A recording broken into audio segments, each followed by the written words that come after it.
ചക്ക ഹീറോയാണ്, പക്ഷേ ആരും തിരിച്ചറിയാത്ത ഹീറോ. ലോകത്തിലെ തന്നെ ഏറ്റവും വലിയ പഴമാണ് ചക്ക.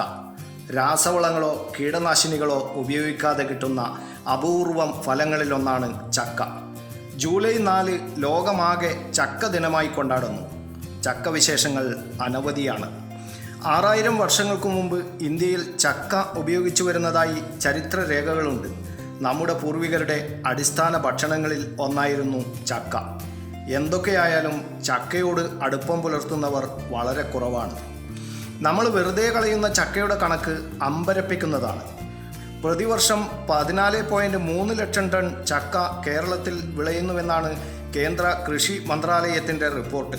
അതിൽ ഇവിടെ ഉപയോഗിക്കുന്നത് കഷ്ടിച്ച് 2 ലക്ഷം ടൺ മാത്രം. പാഴാക്കി കളയുന്ന ചക്കയ്ക്ക് കിലോയ്ക്ക് 10 രൂപ പ്രകാരം കണക്കാക്കിയാൽ ഒരു വർഷം നമ്മുടെ വരുമാന നഷ്ടം ഏകദേശം 1200 കോടി എന്ന് കണക്കാക്കാം. സീസണൽ ഭക്ഷ്യവിളയായ ചക്ക സംഭരിച്ച് ശീതീകരണികളിൽ സൂക്ഷിക്കുന്നതിനും മൂല്യവർദ്ധിത ഉൽപ്പന്നങ്ങൾ ഉണ്ടാക്കി ആഭ്യന്തര വിദേശ വിപണികളിൽ എത്തിക്കുന്നതിനും കർഷകരെ സഹായിക്കേണ്ടതുണ്ട്. ഇക്കാര്യത്തിൽ കേന്ദ്ര സർക്കാരിനും സഹായിക്കാനാകും. ആ സാധ്യതയും പ്രയോജനപ്പെടുത്തണം. വേണ്ടവിധം കണ്ടറിഞ്ഞ് ഉപയോഗിച്ചാൽ ചക്ക കേരളത്തിന് പ്രധാന വരുമാന സ്രോതസ്സാകുമെന്നതിൽ സംശയം വേണ്ട. കേരളത്തിൻ്റെ ഭൂപ്രകൃതിക്കും കാലാവസ്ഥയ്ക്കും ഏറ്റവും അനുയോജ്യമായ ഫലവൃക്ഷമാണ് പ്ലാവ്. അറിഞ്ഞു പരിപാലിച്ചാൽ അത് സമ്പൂർണ്ണ ഔഷധ കലവറയും നല്ല വരുമാന മാർഗവുമാണെന്ന് മനസ്സിലാകും.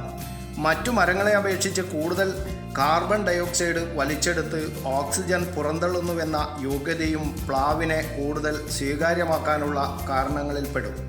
വളമോ കീടനാശിനി പ്രയോഗമോ ഇല്ലാതെ വിളവെടുക്കാമെന്നതിനാൽ പ്ലാവിൽ നിന്ന് കിട്ടുന്ന ചക്കയോളം സുരക്ഷിതമായ പച്ചക്കറിയോ ഫലമോ വേറെയുണ്ടോ എന്നും സംശയം. നമ്മുടെ ഭക്ഷണക്രമത്തിൽ ചക്കയുടെ ഉപയോഗം വർദ്ധിപ്പിക്കേണ്ടത് അനിവാര്യമാണ്.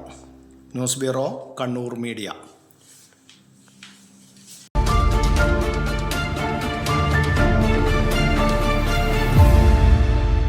ശരി, പറയും എന്താ ഇങ്ങനെ പ്ലാൻ? കിച്ചൺ വർക്ക്സും ഇന്റീരിയർ വർക്ക്സും നമുക്ക് നല്ലൊരു ടീമിനെ ഏൽപ്പിക്കണം. പിന്നെ ഫർണിച്ചർ സുനിതയിൽ എടുക്കാം. അവിടെ ആകുമ്പോ എല്ലാ മോഡൽ ഫർണിച്ചറും അവൈലബിൾ ആണ്. മോഡേൺ വേണമെങ്കിൽ മോഡേൺ, ട്രഡീഷണൽ വേണമെങ്കിൽ ട്രഡീഷണൽ. ഇനിയിപ്പോ ഇമ്പോർട്ടഡ് ഫർണിച്ചർ വേണമെങ്കിലോ അതും സുനിതയിലുണ്ട്. ചേട്ടാ, ഫർണിച്ചർ സുനിതയെന്നാണെങ്കിൽ മോഡുലർ കിച്ചണും ഇന്റീരിയർ വർക്ക്സും അവരെ തന്നെ ഏൽപ്പിച്ചാ പോരെ? അതിനവർ ഇന്റീരിയർ വർക്ക്സ് ഒക്കെ ചെയ്യുന്നുണ്ടോ? ഒരു വീടിന്റെ മുഴുവൻ ഇന്റീരിയർ ഡിസൈൻ ചെയ്ത് ഫിനിഷ് ചെയ്യാനുള്ള സ്പെഷ്യലൈസ്ഡ് ആൻഡ് എക്സ്പീരിയൻസ് ടീമും സ്വന്തമായ ഒരു മാനുഫാക്ചറിംഗ് യൂണിറ്റും ഉണ്ട് സുനിതയ്ക്ക്. ഇപ്പോൾ ഏത് ജനറേഷന്റെയും ഫേവറേറ്റ് സുനിത ഫർണിച്ചർ.